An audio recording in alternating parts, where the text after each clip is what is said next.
यह कहानी एक सच्ची घटना पर आधारित है। यह कहानी उसे समय की है जब भारत में सभी लोग मंदिर जाते थे और हिंदू धर्म यानी कि सनातन धर्म को ही मानते थे। यह कहानी श्री कृष्ण जी के एक भक्त की है जो बहुत ही अद्भुत भक्त था। एक गांव में हरपाल नाम का लड़का रहा करता था। वह कृष्ण भगवान की भक्ति करता था और उसने एक संकल्प लिया था कि वह से लड़की से शादी करेगा जो कि उसकी तरह ही भगवान की भक्त होगी।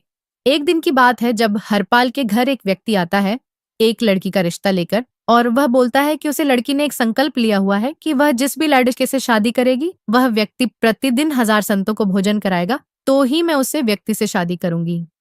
यह सुनकर हरपाल बहुत खुश हुआ और उसने उसे समय ही लड़की को बिना देखे हाँ कर दिया कि मैं भी इस लड़की से शादी करूंगा। हरपाल खानदानी पैसे वाला था लेकिन वह कोई काम नहीं करता था और शादी के बाद जैसा कि उसकी पत्नी ने संकल्प लिया था कि प्रतिदिन 1000 संतों को भोजन कराएगा, और हरपाल बड़ी खुशी से शादी के बाद वे 1000 संतों को प्रतिदिन भोजन कराने लगा। कई वर्षों तक ऐसा चलता रहा।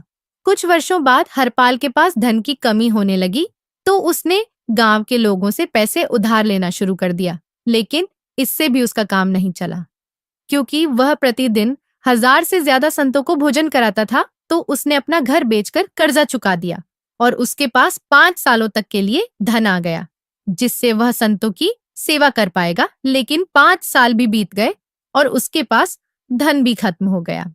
अब उसने अपनी पत्नी के गहने और घर का सामान भी बेचना शुरू कर दिया। ऐसा करके कुछ सालों तक और वह संतों की सेवा कर पाया।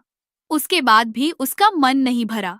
संतों की सेवा करते तो फिर उसने एक तरकीब निकाली कि वह अब राशन की चोरी करेगा क्योंकि उसके पास सारा धन खत्म हो गया था और अब वह गांव के अंदर राशन की चोरी करने लग गया और इस राशन से संतों को भोजन कराता था। ऐसा भी कुछ समय तक ही चला। जल्द ही गांव के लोगों को पता चल गया कि उनके घर से कौन राशन चुरा रहा है, तो गांव वालों ने अपना अनाज बहुत ही सावधानी से रखने लगे जिससे कि हरपाल उनका राशन न चुरा पाए। फिर हरपाल ने गांव के पास जो सड़क थी उसी पर जाकर उसने लोगों को लूटना शुरू कर दिया, लेकिन अपनी संत सेवा को बंद नहीं किया। अब वह बड़े आराम से हर दिन यात्रियों को लूटता और संतों को भोजन कराता। हरपाल के यह सब कार्य भगवान श्री कृष्ण अपने धाम बैकुंठ से देख रहे थे और उन्होंने मन बना लिया कि मैं इस अद्भुत भक्त को दर्शन देने जाऊंगा पृथ्वी पर। तो वहीं पर रुक्मणी जी भी थी। उन्होंने बोला कि मैं भी साथ चलूंगी नाथ। तो अब भगवान ने पृथ्वी पर जाने की तैयारी करी और भगवान श्री कृष्ण ने सेठ का भेष बनाया और रुक्मणी जी माता ने सेठानी का, और कई सारा धन और कई सारे गहने पहनकर वह उसी सड़क पर पहुंचे जहां पर हरपाल लोगों को लूट करता था। जब भगवान उसे सड़क पर पहुंचे तो वहां पर हरपाल खड़ा हुआ था और भगवान ने हरपाल से ही पूछा कि हमें गांव के अंदर जाना है, यह रास्ता किस तरफ जा रहा है और हमें ऐसा रास्ता बताना कि जहां पर वह लुटेरा हरपाल ना मिले। हरपाल मन ही मन सोचने लगा कि इन सेठ जी को तो पता ही नहीं है कि मैं ही लुटेरा हरपाल हूँ।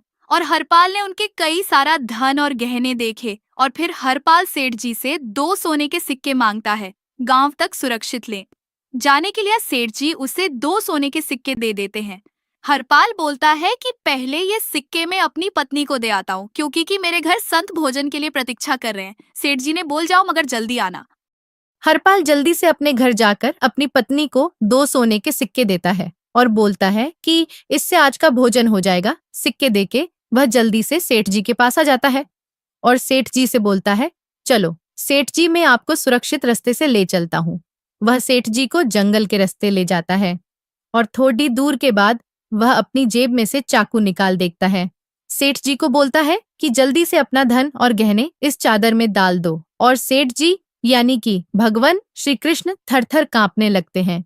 यह देखकर रुक्मणी जी मन ही मन भगवान से बोलती हैं कि आप इस साधारण व्यक्ति से डर रहे हैं, नाथ अपने तो बड़े बड़े राक्षसों को मारा है। श्री कृष्ण मन ही मन रुक्मणी जी से बोलते हैं कि मुझे सबसे ज्यादा प्रिय भक्त लगते हैं और डर भी सबसे ज्यादा भक्तों से लगता है। भगवान का सारा सोना लेने के बाद हरपाल भगवान से सोने का दंडा मांगता है। वो बोलते कि ये तो मेरे बुढ़ापे का सहारा है। हरपाल बोलता है कि सोने के दंडा का क्या करोगे, मैं तुम्हें लकड़ी का दंडा दे दूंगा, और बोलता है इस सोने की दंडा से 4 से 5 साल तक के लिए संतों को भोजन करा सकूंगा।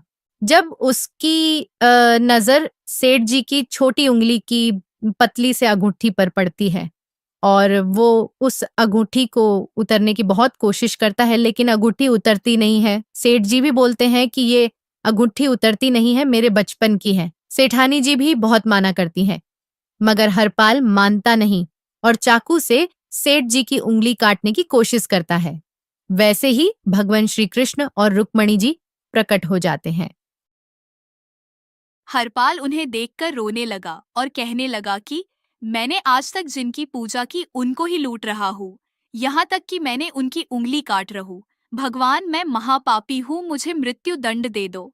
भगवान ने हरपाल को समझाया कि उसने आज तक जितनी भी लूट चोरी की वो सब उनके साथ की है, जो अपने धन को समाज और भगवत कार्यों में बिल्कुल खर्च नहीं करते थे।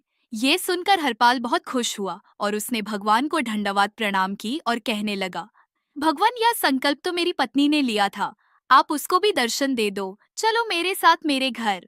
भगवान ने कहा, इस रूप में तो तुम्हारे घर नहीं जा पाएंगे, तो हम छोटे से बच्चे बन जाते हैं।